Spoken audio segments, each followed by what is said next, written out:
Hello YouTube, and especially all you knife lovers out there. Sorry this video has taken forever to put together. I just haven't had any time. I've been in and out of the country all summer long, and now I'm bogged down at work. But I did find a little bit of time here today. I want to come out and see how these knives perform, and I want to share those findings with you. I'm going to be looking at 3 bark rivers as I've promised in previous videos, finally doing it. I have the Canadian Special in 3V steel. I have the Bravo one in A2 steel and the Gunny in A2 steel. We're going to just kind of roll with the punches here and see what we can get. The first thing I want to do is a sapling cut test and see how they will perform. The first one I got here is going to be, I'm going to go with the Gunny on this one. And hopefully I stay in frame the entire time I'm doing this. Again, Gunny in A2. No problems with that at all. If you could see my body kind of go through the ground unexpectedly. Luckily there's no rocks under me there because the blade did hit just a little bit. But very, very smooth cut. And this is definitely still a green sapling. So, and it's probably about 1.25 inches, about 1.25 inches in diameter there. A2, now this has not been used more than just some feather sticking and stuff in the backyard as of yet, but it is stropped up to sharp. And so it's basically in like new condition. All right, so I've got the, let's just grab the Bravo one here because it's the next one in here, and this one's a little bit thicker. We'll see how this is going to handle. You can maybe hear it popping and cracking a little bit down here, but thicker geometry, again, A2 Bravo one. Oh, I did not expect these to kind of go through this quickly, I don't guess. I've been a little bit out of practice. It's been a couple months since I've been outside, but this one closer to 2 inches. The Bravo took through it no problem. It bit really good. The thickness of the blade did help really get that split going particularly well there. All right, sorry for this angle here, but hopefully you can see the sapling right here. Again, it's the same type of sapling I was working with just a second ago, and I'm going to try the Canadian Special on this one to make it fair. This has a little bit more give to it. And again, what I was talking about is I feel that my hand is because of this slope and this taper here, my hand's going forward there. And let's see how this does. Okay, so same exact type of tree. About 1.5 inches in thickness here, so not quite as big as the one the Bravo one went through, but still a good sized sapling. This one was a little bit easier for it.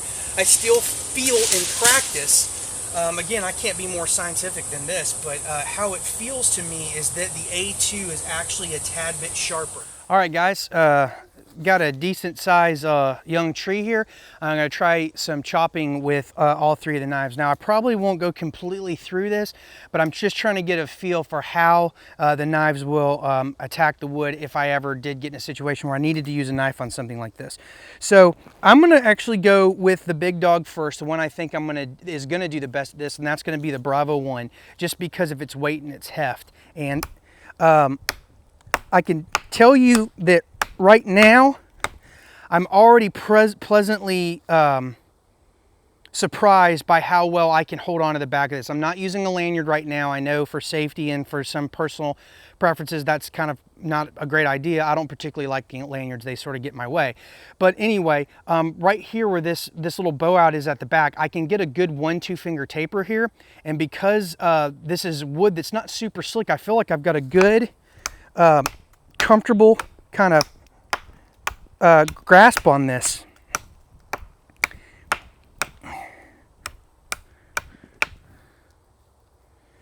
All right, so I'm going to put that one up. All right, so the next one here, let's go ahead and take a look at the 3V Canadian Special here. And this one with the finger grooves may also do a good job of getting into the, I feel a little bit more vibration with this. This is the Cocobolo wood. This is G10 and a matte finish, so I'm feeling a little bit more reverb out of the handle. And because the blade's thicker at the back and there's no taper, I feel like I have to run my thumb up the back a little bit more. And I want to be careful not to jam my thumb into the tree here. Try to start a new side here maybe. The weight on this knife is definitely toward the back of the blade. It's very hefty toward the end. So it's not helping as much on the chopping, but it's doing an okay job. I don't know if you can hear that pinging sound. It's just the sound that the knife is making. The Bravo is much thicker and in a different type of steel. I'll be interested to see if the Gunny does it. So not doing bad, but obviously nowhere near as stout as the Bravo 1. Now let's take a look at the A2 Gunny. I'm going to move on the back side here. It also has a bit of a ping sound to it, not quite as much as the 3V steel did. I just think it has to do with it being a smaller blade,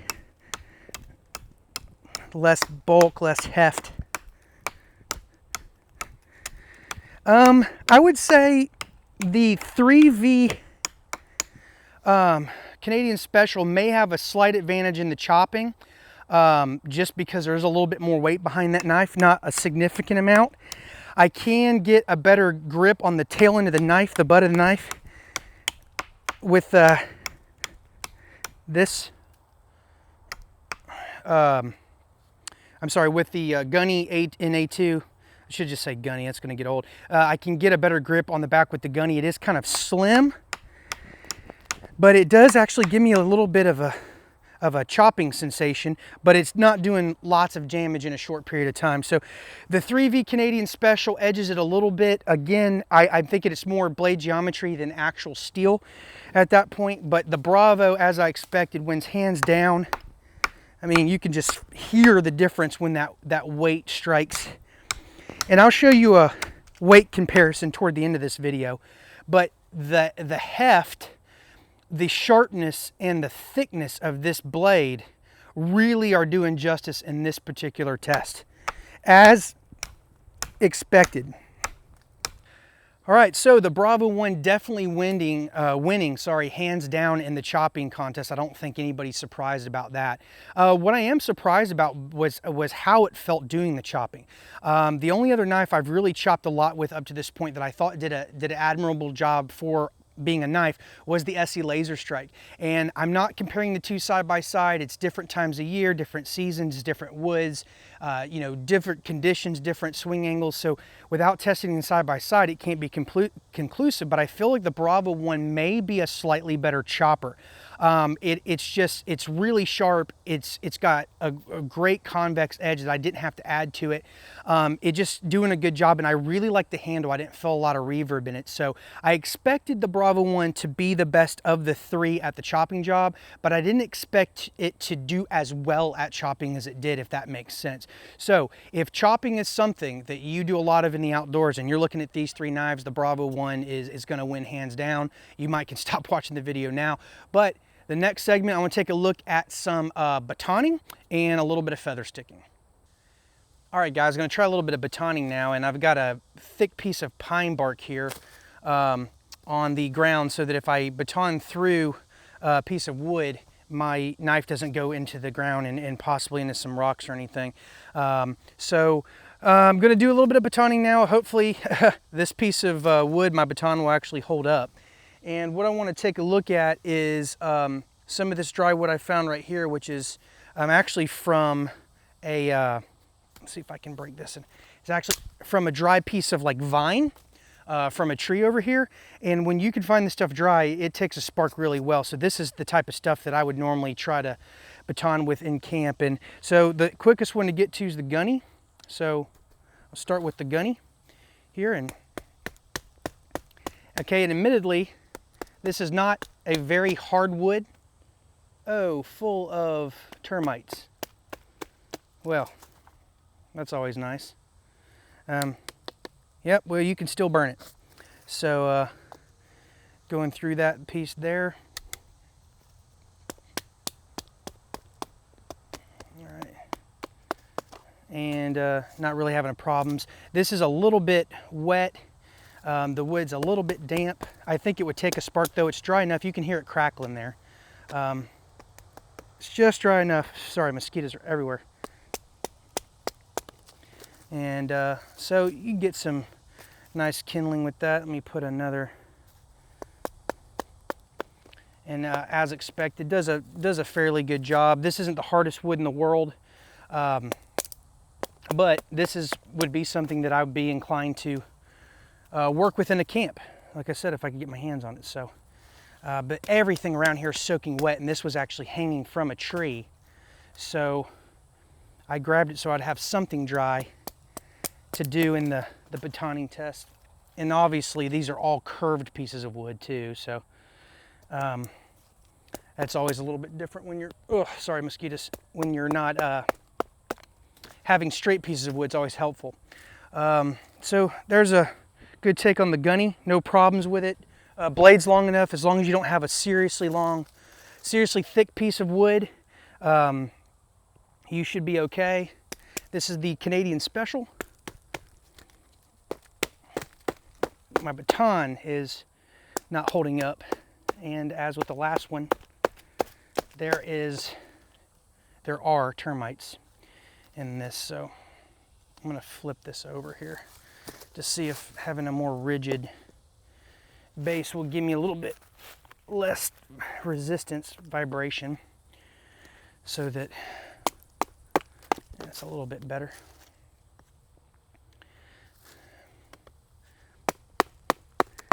And again, the Canadian Special is available in A2, of course, but I just thought it would be cool in the 3V. I had an Aurora in 3V, and this kind of reminded me, the blade shape on this reminded me of that one a little bit, so I decided to try it in the 3V. And a little bit out of practice on this. This wood's also very curved and very damp. That's a little bit better piece right there. This one, the edge has a more gradual taper on this one, so this one may be slightly smoother at going through the wood than the Gunny. Nothing definitive for sure. They're both, nothing stands out that would make me want to take one over the other. I'm going to sit down actually and see if it makes it a little bit more comfortable.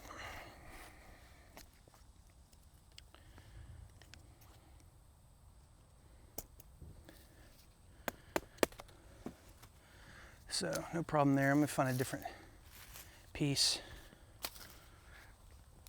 As you can see, it's got some dryness to it, so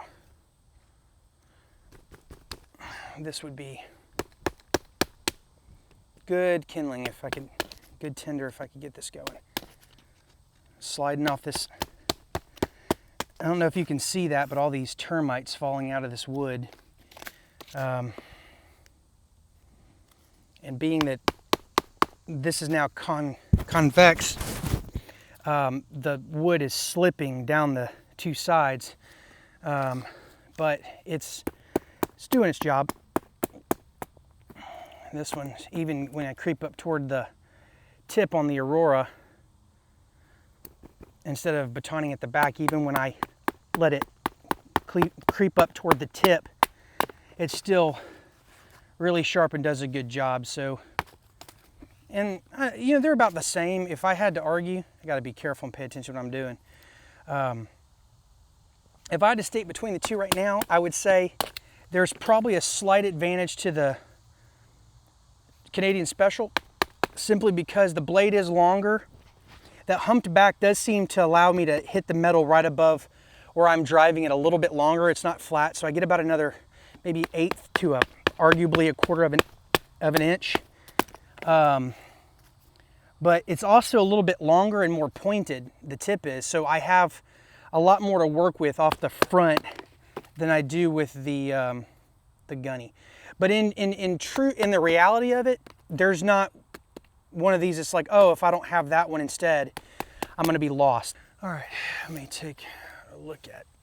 This is a little bit different piece of wood here. Obviously much tougher.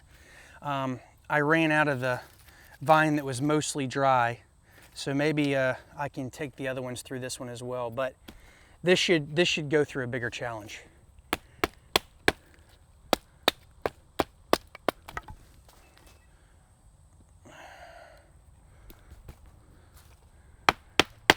Much tougher, obviously. So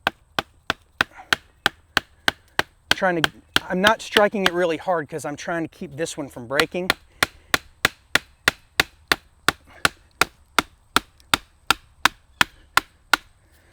So take it as me striking differently with this wood, not that there's a lot of resistance by the Bravo, because there's not. I mean, it went through that like a champ.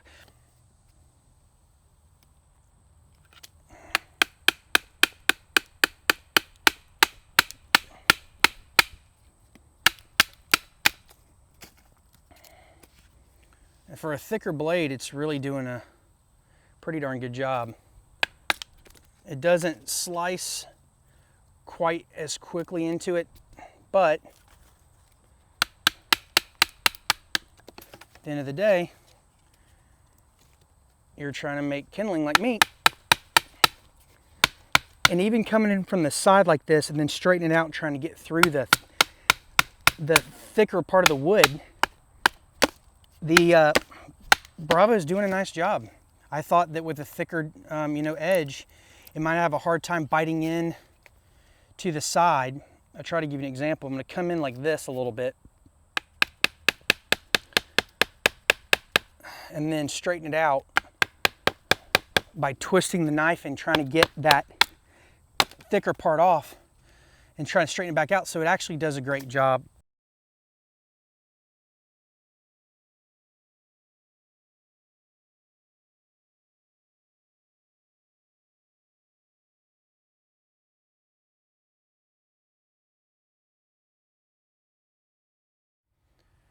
Hey guys, okay, back with the last outdoor segment, feather sticking.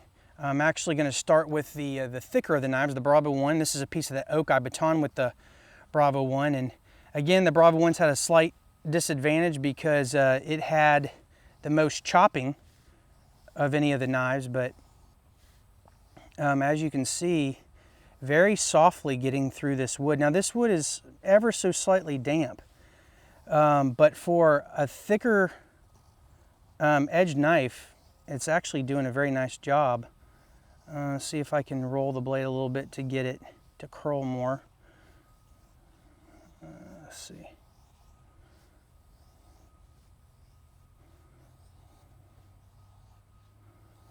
It's actually doing a... I'm going to hold the knife now and pull the wood toward me. This is doing a lot better than I expected it to do. One, again, thicker knife. Two, pushed it through some saplings, chopped on a tree with it, did some batoning work, and I mean, there's not really any resistance in this at all that I'm feeling. This is actually doing a very, very admirable job here.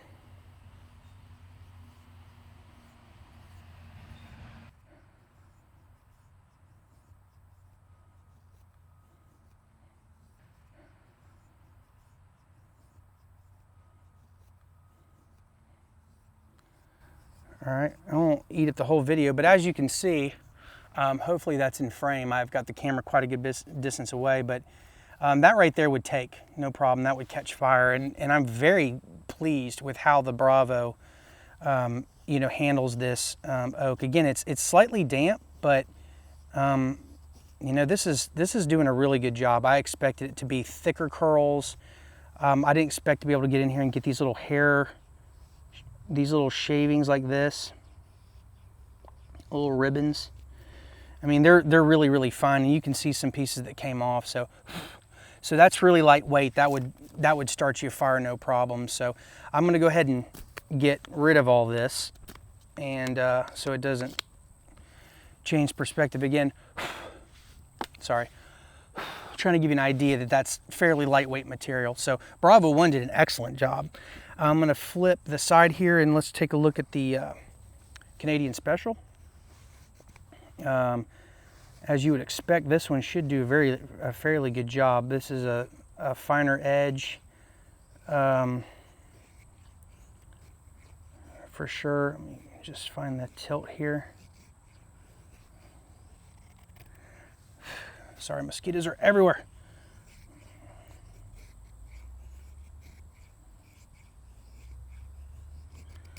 I feel like it's, there we go. I feel like it's biting a little bit more than the Bravo 1 did, but the geometry is different, so I don't know about you guys, but I find that sometimes my curls are a little bit different with different blade styles. Geometries, even though these are all convex, the actual taper of the edge, I have to take a minute to find its sweet spot. As you can see, it does a great job too. Ironically, the Bravo felt smoother through the wood. I felt like it was just sailing through a little bit smoother, but this is actually doing a great job. Again, if the Bravo is a 9, this is an 8.7. You know, it's doing a great job. I don't think hit or miss with either one. They're good. This one is a thinner blade, so I do have to feel like I have to get the bevel flatter. The edge of the knife has to be a little bit at a harder, a shallower angle in order to actually get a good thin ribbon. But again, very lightweight. Start a fire no problem there. So get rid of that. And so it's not really heavy tinder that's coming off there. Now let's look at the Gunny and A2. Same piece of wood, just the backside now. So this one's going to have to get through the flesh a little bit more than the other knives did, but once we do, we'll see how it handles. Oh, sorry, killer mosquitoes. I was in Africa this summer, and I'm really glad I don't have the concern about malaria right now. So as with the other ones, what I'm doing is I'm kind of locking my arm and I'm pulling the wood toward me. That allows me to hold the knife a little bit more consistently, at least in my practice, as far as how I go. I'm finding the Gunny is making, in order to get a bite, at least early on right now, it's making much thicker rolls than the other two. Necessarily a bad thing, but those thinner shavings are what you want, or at least what I want when I'm starting my fire, because they catch the easiest. And if you're gonna make a true feather stick, I usually make a feather kind of puff like you just saw, and then try to ignite that as a hold. Some people, you'll see them do straight feather rolls, light the end of the stick, and then try to get it to creep up. It's the same philosophy, just slightly different approach, but I find that I get a lot more thin, lighter, more airy curls that are more inclined to take a spark if I am rotating the knife. I just get more of them. And I feel like this one's having a bite a little bit more. It's still very sharp. It's just this angle right now. There we go. Now the wood's getting a little softer, so it's doing a better job. I would say they're not quite as thin. Well, they're pretty darn close. These curls are tighter.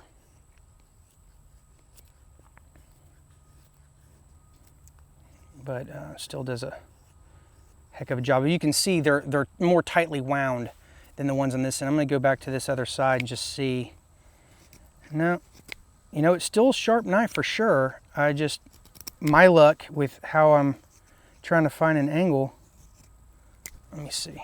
Go back to the Bravo and see if it's just, no, the Bravo just is biting it a little bit better. Similar thickness. Let me go to this side and see. I don't want to make any rash judgments on a knife if the wood's just changed. And dampness, because I was holding it. You know, this is the other end of the wood. It's doing okay. Yeah, the Canadian Special is just getting right in there.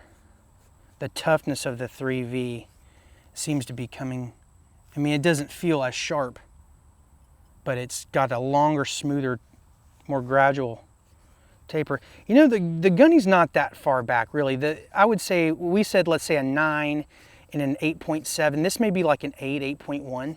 It's still doing the job. It's just, if I was just out here by myself with this knife, I'd be fine. I'd never know that there was a difference, but that's why I'm testing it. I think it's anyone's game. Again, the big surprise is the Bravo, because in theory, I didn't think it would perform as well as it's performing in these finer tasks. So let's go ahead here real quick and get something that, try to look at a quick bit of carving, sharpening type activity here. It's just to see how well. Again, this is doing a heck of a good job. This is, again, a Bravo piece of oak. I'm just trying to see how well it takes a point. The thicker blade requires a little bit of power to get through, but not bad. Take a look at the Gunny now. See, on slicing, with regard to this finer blade does a better job even through this oak than the Bravo. But the Bravo can do it. You know, we're just looking at trying to compare apples to apples here, and it's not always the easiest thing to do. Again, same piece of wood. That's a big, long, hard cut for the Aurora there. All right, but it can do it. So, as you can see, edges holding up fairly well on these. Bravo requires a little bit more power. Does a good job, but just because that blade wants to just really get in there. Even at a shallower angle, it just takes a little bit more oomph to get it through, but definitely does the job. A little bit more pressure on the wrist. Nothing detrimental, but it does take a little bit more of a stiff arm to keep it in play. The Canadian Special doing a really, really good job here. I'm just doing one last quick kind of test to try to see on perceived sharpness right now.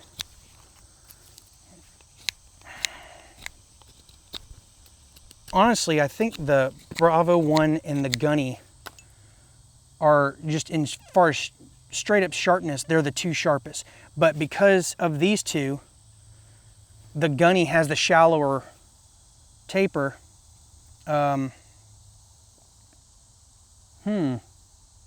Has the shallower taper, right? It feels sharper. This one still just wants to kind of round off or bite deeper. I have to look at this on the when I get back on the inside, but it looks like this 3V has taken a chip. Actually, I know for sure it's taken a chip. Where it took it, I don't know. There's been some gunk on the edge, some sap and stuff, but this is actually a chip. Look at that inside. I'm somewhere between the chopping and the batoning. But it does look like the 3V chipped. The edge on the Gunny looks okay. The edge on the, again, there's obviously some wear, but as far as noticeable chips, this is very noticeable on the 3V. So we'll take a look at them inside. Hey guys, back inside now. Been about an hour since I left the woods. Came straight back to the office, cleaned the blades off from the dirt and the residue that were on it. Want to take a look at the edge retention now immediately following use. The first one up is going to be the Bravo 1. Again, this is an A2 steel. Eyeballing it, it actually looks really solid. The edge doesn't appear to have taken any major chippings or rolls. I'm sure there's a few micro issues in there somewhere, but I'm going to grab just a piece of copy paper now and see if I can feel any resistance. Honestly, that did very, very well. It's a little bit hairy, so it's not strop sharp, but that's performance clean no matter what. I mean, that's a very good job. Again, I wasn't out in the wood for several days, but after push cutting, chopping, batoning, feather sticking, you know, slicing, sharpening, piece of wood, that sort of thing. That's pretty good testament to the A2. I wouldn't have a problem taking this out and expecting the edge to hold up, because a lot of what you saw me do, I don't do on a normal basis. Batoning and feather sticking and you know, sharpening maybe a tent stake or something is about the extent of it. So very pleased with how the Bravo 1 held up immediately following some moderate use. Now let's go ahead and grab the Gunny now, again in A2. This one visually appears to be very clean as well. The edge still has a mirror to it from the stropping it had before we went out there, so let's see how it holds up. Maybe a slight bit more resistance. The edge on this one's a little bit finer than the Bravo, but you know, nothing bad. There's a little bit of hang up probably right before we get to the belly, probably right in this portion here. But as you can see, I mean, it'll cut no problem. So that one held up. Let's get a new piece of paper here. Another piece of paper, and I want to talk about the Canadian Special real quick, because as it turns out, there is a chip right here toward the front of the belly. I'll go ahead and show you a close-up photo of it now. As you can see, it's up near the tip there a little bit. It is very noticeable. It is a pretty hard ding. I'm still not certain where it occurred. My thoughts are somewhere in the chopping or the baton testing. There was some sap and some other junk along the blade edge after I did the sapling cut, but running my nail along the blade edge, I didn't feel it. And this one I saw with my naked eye right after I was done. Now, I don't think it'll take a lot of stone sharpening to get that out. It's not incredibly deep, but I will have to remove some steel to get that out. I'm not too worried about it, but again, having such a strong steel take a nick like that is in a day that wasn't really abusive. It was a little bit disheartening, but oh well, I mean, what are you gonna do? So it still goes through paper okay. Right there is where that, as you can see, if I just let the blade, you can see the resistance point. So it will still cut through, but it definitely peels. So hopefully it will restore fairly well. Would this still work in the outdoors? Absolutely.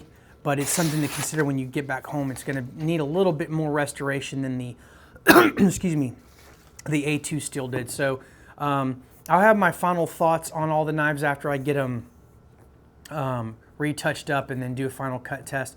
I did want to tell you, I did throw some sparks with them after I shut the camera down and put it up. I had a fire still on one of my loops. I just didn't even think about doing it. The Bravo throws sparks like a champ. The Gunny is a close second. It doesn't get quite the heft of spark off. The Canadian Special kind of sucks at it for a Bark River. I mean, it's not particularly good. I have to actually throw up here near the tip, because I don't know if it's because it's rounded and this edge is a little bit less sharp than the close to 90-degree angle that are on these. But the 3V steel could be part of it. I didn't have as much problem on my Aurora, but anyway, the 3V steel with this blade shape pairing is actually not particularly awesome for throwing sparks, at least with the fire steel I had on me.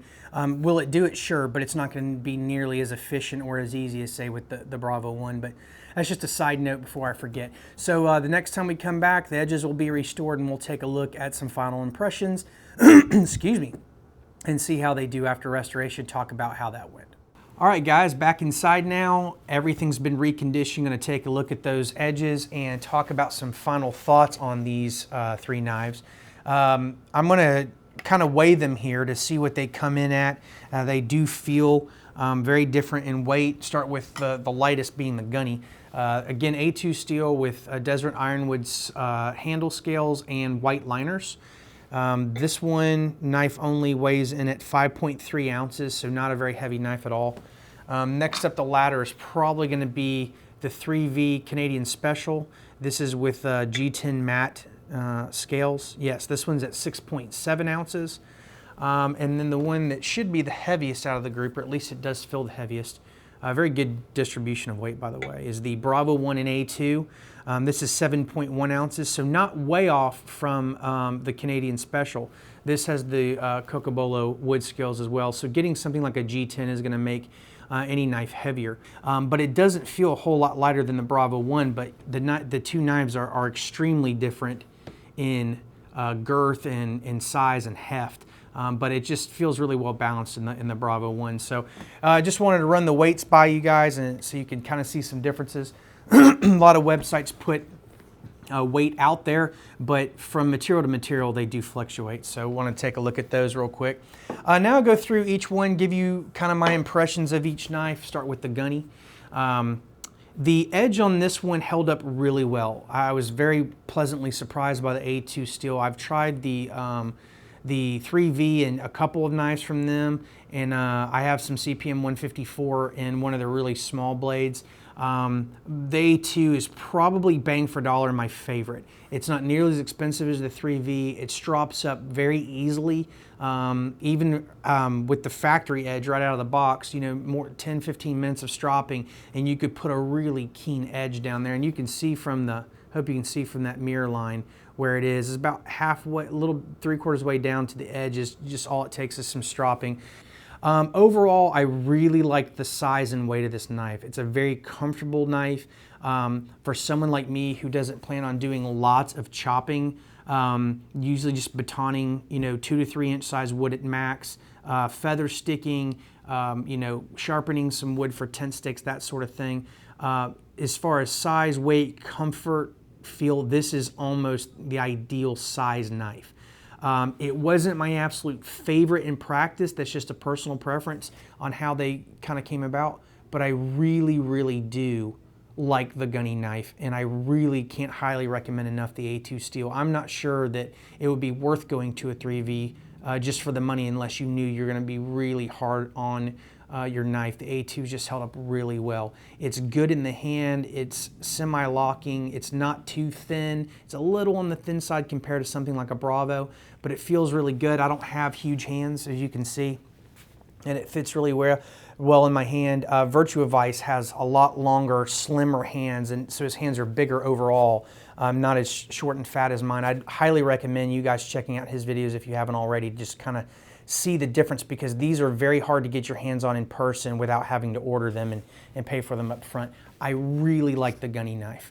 Not the best at any one particular thing, but very efficient everything I threw at it. This is a great knife, and for the size and weight and cost, I really do recommend this a lot. I got the dangler sheath in addition for it. You watch my other videos, you know why I prefer this style sheath. It will fit in the Bushcraft A-style sheath really snugly. It's actually a very, very good fit for this blade. But again, you're gonna wanna get the rampless one. I like this knife so much, actually, I'm considering, even if I wind up selling this one just to move on and try some new stuff, I'm actually considering getting it in 3V in the new Hunter style, which I believe right now is only available in the 3V. If you're a Gunny fan, you know what I'm talking about. This is a great, solid little knife. It's not too much, it's not too little, and I'm comfortable enough with this that if I were in any type of outdoor hunting, you know, camping, backpacking situation, this knife would do the jobs I needed to do. Very highly recommended. I really like this knife. Okay, next up, we'll go ahead and go to the other A2 one, being the Bravo 1. This was the surprise for me. I expected it to be a great chopper, given, you know, this type of size class. It did better than I expected. The reverb was really low, it was actually comfortable. The meatiness of it did help it get into the wood. Again, I don't do a lot of heavy chopping, but this can do it if need be, so I like knowing that's there. The edge, just like the Gunny, all it took was some stropping and it was back up to wicked sharp. No major edge imperfections at all. Anything that may have been there that I didn't even recognize came out with the black and white compound within about 10 minutes. Excellent, excellent quality knife. What I did decide to do was go ahead and run it on the stones just to see if it was gonna get any keener. So I started it on 1,000 Chaucer stone, then 3,000, 5,000, then moved to the Shapton Pros and 8,000, 15,000. I just really like those stones. They do a nice polish on it. Totally not needed, but I like to just kind of run the gambit of them. It may be slightly sharper. I would say if the Gunny on sharpness, or this one even, right off the strop on a sharpness scale, say a 9, it may be like a 9.3. So I like that because it means that if I carry a small strop with some basic compound in the outdoors with me, there's a really good chance it's going to be about as good as I can get it, even if I did have my stones under most conditions, not if I bang the snot out of it, obviously. So very resilient steel. I really do like the A2. Because it handled feather sticking and batoning so well, even the push cuts through the sapling, this knife really did surprise me. I really thought I was going to prefer the Gunny. Excuse me, I really thought I was going to prefer the Gunny. I do like it. The handle is bigger, it's a little bit more locking, but for push cutting and even in feather sticking, I felt like I had a more secure grip even if my grip wasn't as tight. I felt like I had a lot more to hold on to. Like I told one of you, it's kind of like a broom handle. It's a lot thicker in the hand. The thickness did not get in the way of the task I threw at it in the video that you saw. It throws sparks like no one's business. It's tough. I did take this home after. I was just curious how it would hold up, and I went and chopped down 2 pieces of bamboo, about 2 inches thick green bamboo, went right through it, no problem. Used the tip to kind of notch some little spoonages out of it. I truncated, like I kind of took a baton and went through the bamboo straight down just to see if the edge would take imperfections. I did have an issue with the Fall Niven F1, especially taking chipping after baton use through bamboo or chopping, delimbing bamboo. The H1 not so bad, but this had no problems at all. I put this one through a lot more paces than any of the other 3 in the test because I was really surprised about how well this job did. You're going to hear pros and cons about every knife out there. There's going to be people tell you that these will break, that the edges don't hold up, but I think you're going to find the majority of people out there that have tried the Bravo 1 are huge fans, and I'm now one of them. I normally, once I review some knives, if I'm not sure it's going to be the knife of choice I carry all the time, I will sell them and then use that money to buy other knives and try this one I think I'm going to hang on to for a while. I'm actually wanting to put this up against a GSO in 3V, but from what I've seen on the website, they're not even delivering until September, so that may be a while off. But this one right now is staying in my kit. I really do like the Bravo 1. Held up really well, whatever I did with it. Really surprised by the fine task like I've mentioned. So highly recommend the Bravo 1 as well. Between the two, they are very, very similar knives. The Bravo 1 is a lot heftier than the Gunny for sure. If you have smaller hands, or if you're wanting something maybe for a spouse or girlfriend that's along these lines, I would really recommend the Gunny for that. Or if you just prefer a smaller, lighter knife, especially if you're coming over something like from a Fall Niven F1, the Gunny's gonna feel right at home. The Bravo is gonna be for someone with bigger hands, someone who's gonna put the knife through tougher tasks. It's a lot more of a brute knife, but either way, you decide what you think is going to work for you. Both knives are excellent. I highly recommend both of them, and I hope to do more reviews with these families in the future. And then the third one was the Canadian Special. This one was in 3V.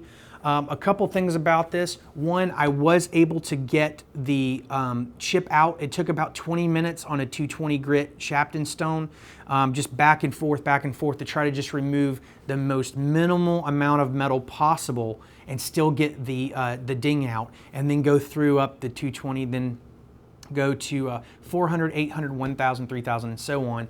And this sucker is super sharp, like the other 3V I tried with the Aurora. Once you hit it on the stones and really bring it to a mirror, it is crazy sharp. Among the sharpest knives that I've tried. It's just really sharp. It did chip. A lot of people will say once they've restored it and done their own stropping and stuff, the edges do become stronger. I haven't tested that, obviously. 3V is known to be somewhat of a chipping steel. If you watch Virtue of Vice's videos, you will see that once he gets rid of any secondary micro bevels, goes through the whetstones and the stropping and stuff, he has a lot better results with the 3V steel, and he's become somewhat critical of them into a huge fan. So if you're willing to spend some time in it with the steel on sharpening stones in the event that you do run into some issues, you will be rewarded. It's a very nice steel. For usability, The blade design is fantastic. This upswept back, this arching back here is great for batoning, because once a normal, like a level blade is even with the wood, you still have about, like I said, about a 1/4 inch more of striking room on the top. The pointed tip's great for anyone who does anything that requires a lot of piercing. This would be better probably at cleaning something like fish. The spear point's great for notching and drilling if you need to. The 3V steel's really strong. I've never had a tip break doing anything like that before, so it's really good. The recurve, slight recurve down here, could be useful for a lot of people. I really do like it. The things about this knife that I don't like, other than the little chipping incident I had, that have to do with design are, one, at least in the 3V, this curved back is not great for throwing sparks with a ferro rod. I normally use a scraper, but it's nice to know a knife can do it if for some reason I only have the rod that's actually in the sheath that I carry around with me. I did actually have to strike up near the tip. It will do it, but not very efficiently. The second thing is the handle. This is a love it or hate it design. Either people love this or they don't particularly like it. Again, it's very back heavy. It caused the pinky to go out of way a little bit. Not a big deal. For about 5 or 10 minutes, it's actually pretty comfortable. After that, I start really feeling like it's becoming more limiting. Like I have to kind of hold it this way. Not everybody feels that way. It's just a personal preference. The big issue was in push cutting. I did feel like the tension in my wrist shifted to more pain on this side, because my grip was slipping into that groove, that little kind of taper right there. And so versus something like the Bravo, it's locked in because it's flat. Even with the Gunny, I felt like this one, my wrist kept kind of adjusting on me. And so I didn't particularly care for that. Like I said, this blade design on something like a Gunny handle or slightly bigger in the same family, maybe an Aurora handle. This on an Aurora handle would be superb. The Aurora is an outstanding knife. I love that knife. But this has some unique design characteristics that are really going to be positive for a lot of users that may not particularly like the finger groom or the widening design of the handle. So in practice, I wasn't a fan of the Canadian Special for every task. Some things it's fine, just something to be aware of. This, I had a problem with striking a ferro rod. Other than that, from basically the choil forward, I had no issues with this knife at all, like I said, other than the chipping. So outstanding overall knife if you can get around the handle. So now let's take a look at the sharpness of the knives. Most of them cut pretty well after, but now that they've been reconditioned, I just want to show you here. We'll start with the Gunny, reverse order again. Just stropped up, no stonework needed at all. You know, it's a very sharp knife, no cutting problems. Again, just stropping, and that's a pretty good sign. Next, we'll go with the Bravo 1 here. And for a thick knife, this cuts really well. Again, this one was stone sharpened, though it did not need it. It held up well enough to endure the stropping as well. So again, no issues at all. And for a thick, even beveled edge knife, even the steel right here, the cutting point is thick. This knife does an outstanding job. So very good cutting power there. And then we'll look at the 3V, which of the three knives now, the 3V is arguably the sharpest. It had the thinnest geometry at the cutting point of any of the knives anyway. But now that it's been stropped up and I would say razored out, it is incredibly sharp and it's still tough. So let's go through here and see, up here is where that hang up was, and now it's just like butter. No problems at all. So anyway, stone sharpened 3V steel from Bark River is incredibly sharp, especially if the bevel line's that thin. Again, the Aurora that I had, when I sharpened it up on stones, became like a razor too. So very, very good steel, especially if you're willing to spend some time with it if you run into any imperfections. So again, check out Virtuo Vice. His videos are outstanding, way better than mine. I've learned a lot from him. Again, I don't claim to be an expert at all. I just like knives. I love the outdoors, and I figure why not film and share my experiences with the rest of you guys. Again, all three recommended. In the Canadian Special, if you think that this handle type will particularly cater to your style or preferences, I might recommend trying it in A2. A lot of people will say 3V is stronger, and it is, especially sharp after you recondition it. But saving the money and going to the A2, if it works anything like the A2 I've experienced on the Bravo and the Gunny here, I think you're going to be pleasantly surprised. But again, as usual, Bark River, top quality items. If you find a handle and a blade length and thickness that'll work for you, it'll be a lifelong companion. Anyway, guys, as usual, I hope you found that informative in some way or just entertaining. Until next time, be safe and God bless.